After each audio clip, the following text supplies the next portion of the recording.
So the question we're gonna discuss today is called interval cliques, and it is from starters 156.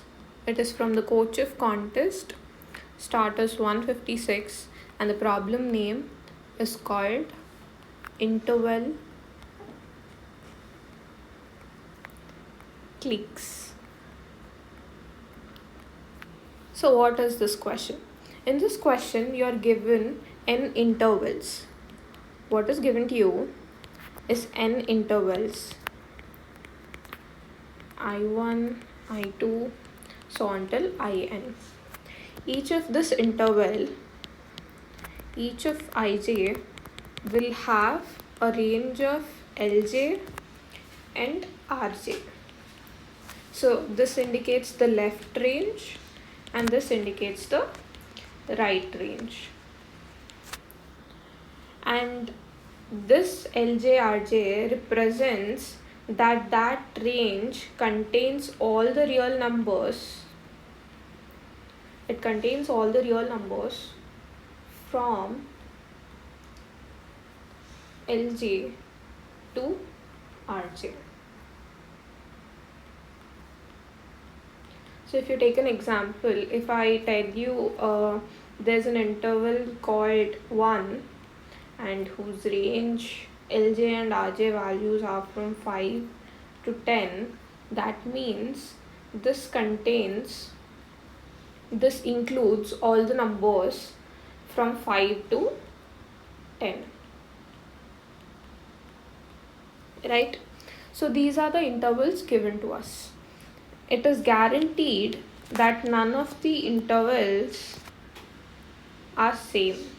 So it means, let's put it in other way, it is guaranteed that all of the intervals are distinct.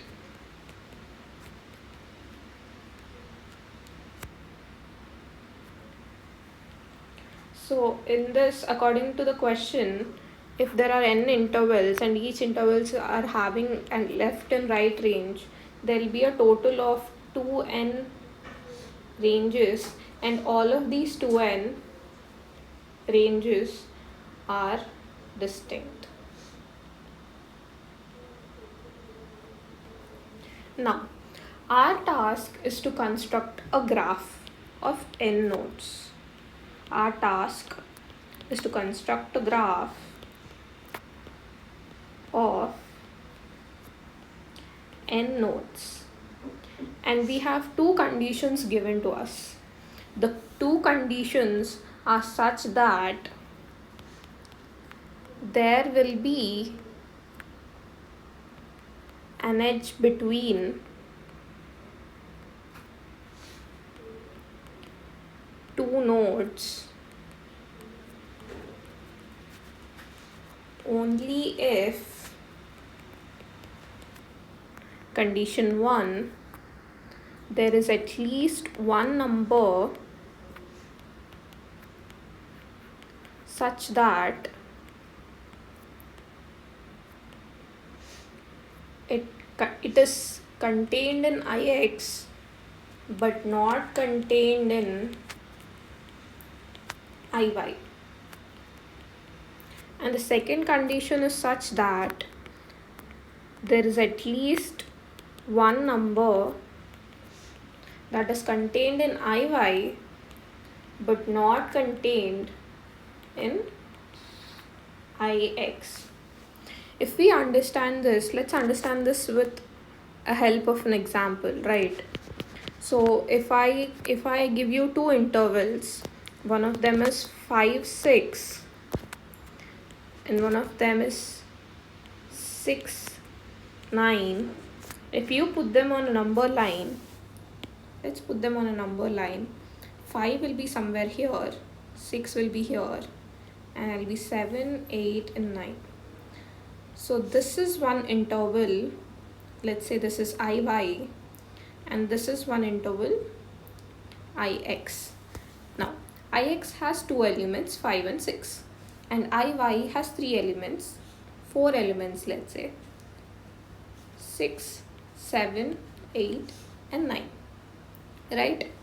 So now Coming to the condition 1, there should be at least one element in IY that is not in IX that is not in IY, right?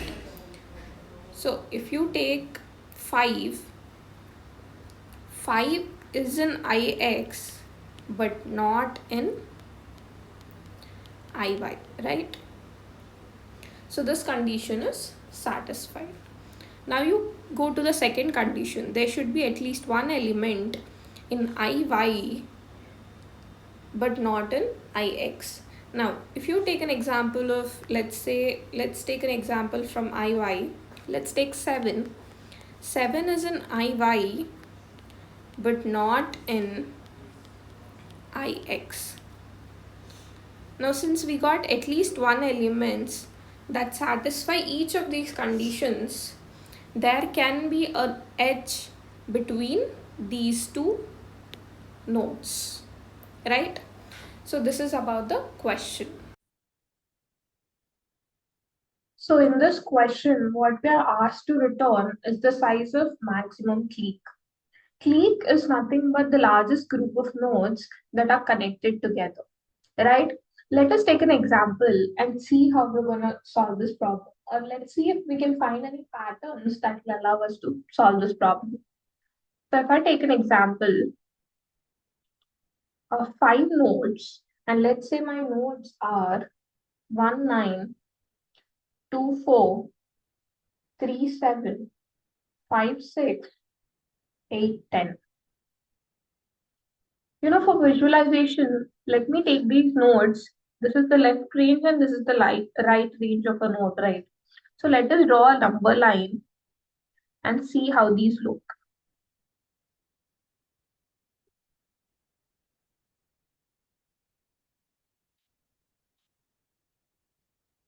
Right? So 1, 9 is from here to here. 2, 4, then 3, 7, then 5, 6, then 8, 10. Now, if I have to construct an edge between two nodes, we have two conditions, right? There should be one element in one node that is not part of the other node, and vice versa. So let's keep checking. If I write them down in an order, 2, 4, 3, 7, 5, 6, 8, 10. Now, since all of the nodes are unique, we don't have to consider the left side ones. If I check 9 and 4, it will be enough. Let's check if this actually works. If 1, 9 is there, if I have to draw an edge between 1, 9, which is still here, 1, 9 and 2, 4, it is basically 2, 4 is subset of 1, 9, right? So you'll not find any element between 2 and 4 that is not part of 1 and 9. So that means there cannot be an edge between these two. If you consider 2, 4 with 3, 7, if I consider 2, 4 and 3, 7, 2, 4 is here and 3, 7 is here. So yes, if you take an example of 2, 2 is part of the first subset, the first range, but not part of the second one. So you got one element, that is 2. In the same way, if I consider 7, 7 is part of the second subset, the second range, but not part of the first range. So you got 2 elements satisfying both the conditions. So you can simply say, yes, there can be an edge between these both values. In the same way, if you consider 3, 7 with 5, 6, 3, 7 is here and 5, 6 is here. If you can see, 3, 7 is literally covering 5 and 6. 5, 6 is literally the subset. So in this case, you will not have an edge. So there will be no edge between 5 and 6. Now, since this is not possible, let's check if there can be an edge between 3, 7 and 8, 10. If you consider 3, 7, If you consider 3, 7 and 8, 10, they're not even overlapping. So you'll find plenty of elements that are not part of each subset, each range. So yes, there can be a edge. So this graph will look something like 1, 9 is not connected, 5, 6 is not connected. So all three of these will be connected together. So the answer of this question, of this test case, will be 3. Now, did you find any pattern that has occurred here? While checking, what did we check? First, what did we do? We simply sorted them. We simply sorted the ranges according to the left ranges, that is LJ, right? That is how I wrote the sequence. Now, the second thing what we did was we compared 9 and 4. Visually, we drew a number line to check, but internally we compared 9 and 4. If 9 is less, if 9 is greater than 4, that means there is no edge. 7 is greater than 4, right? That means going this way, you want an increasing sequence, right? That is what we did. If 4 is less and 7 is more, we had an edge here. Now 7 and 6 we compared, and 7 is more than 6, so we didn't have an edge here. In the same way, we compared this 7 here with 10. So if you can figure it out by now, we simply got the longest increasing subsequence. This is simply the hidden part, hidden logic of the code. You don't have to actually go and construct a graph, but they are simply asking you to return a longest increasing subsequence. So let us get into the coding part. How will you actually code it? If I discuss the pseudo code of this, I'll briefly discuss the pseudo code of this question. What we are doing is simply, initially we are sorting them, right? So initially, we'll use a custom sort.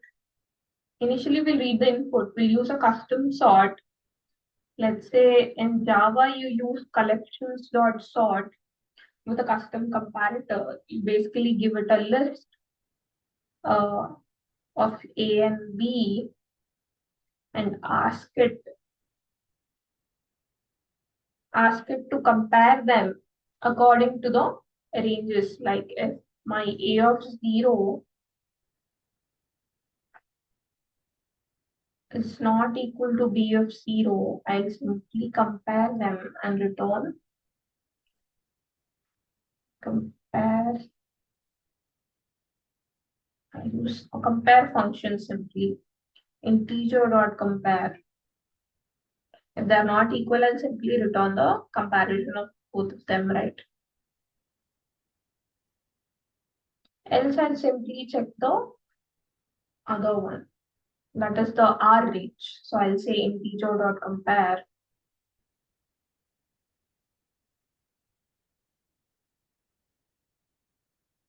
B1 and A1. That is the R ranges. Now, after sorting, what we will do? After sorting, we wanted the longest subsequence. Now, how can you get the longest subsequence in an array? That is in the right side element. In our case, we wanted the longest subsequence. In order to get the longest subsequence, you can simply use binary search. You can use binary search in order to get the longest subsequence. Let us see how that works, right?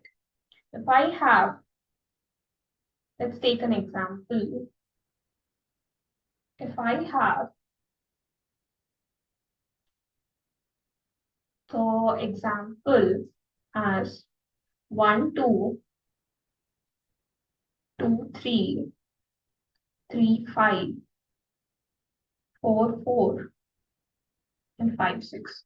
And if I have to find out the longest subsequence between them, it is basically 2, 3, 5, 6, or you can go with 2, 3, 4, 6. That is nothing but 4. Right? Now, if you use a binary search, you can literally get the smallest element that is greater than the given number.